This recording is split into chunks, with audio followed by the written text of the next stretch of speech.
আজ বছরের শেষ রবিবার। হঠাৎ কেমন যেন থমকে দাঁড়ানো একটা দুপুর।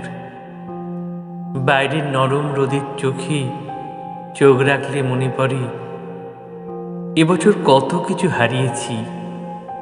কিছু মানুষ, কিছু বিশ্বাস, নিজের কিছু ছোট ছোট অভ্যাস। সেগুলো হঠাৎ করেই আর আমার নেই। তবু এই হারানোর মধ্য দিয়েই কত কিছু ফিরে এসেছে। নতুন সাহস, নতুন পথ, প্রচুর অভিজ্ঞতা আর নিজেকে ভালোবাসার একটা তাগিদ।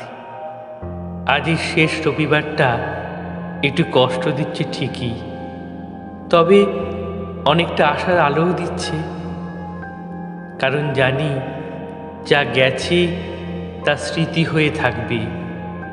আর যে নতুন বছর আসছে সে নতুন সাহস যোগাবে, নতুন পথ দেখাবে।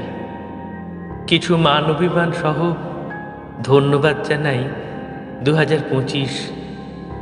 কারণ বেঁচে থাকার আরেক নামই তো আসলে লড়াই আর অভিজ্ঞতা।